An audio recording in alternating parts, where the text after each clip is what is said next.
All right, what's going on, y'all, man? Time to talk about some big news, man. Keyjuan Brown, formerly of Louisville, has officially transferred and is committed to Boise State. A big move for them. Likelihood is they will lose Ashton Genty, but I think this is a guy that's really underrated, right? 308 yards rushing, 4 touchdowns, all-state running back here in Georgia when he was playing in his high school days at South Atlanta.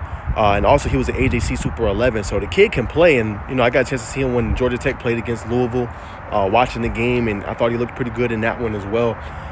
But I think going forward, he could have a really big effect on Boise State. Now, I'm not going to say he's going to have an Ashton Genty type of effect and be that elite, but when they build the offensive line, obviously Madsen and what he was able to bring to the table throwing the ball. I know they lost to Penn State. Penn State's a great team, but Boise State had a really good year.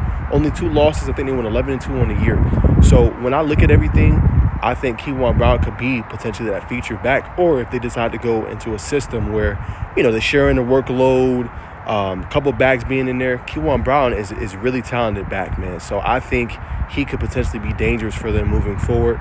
And you can kind of, be that back that can help replace Genty, likelihood of him going to the NFL draft, man. So, if you're a Boise State Broncos fan, I think you should be excited. I feel like he showed flashes of what he could end up being and doing. Now, I know the stats don't necessarily show that, but remember, at Louisville, they had like 3-4 backs in there, right? They had Duke Watson, they had Brown.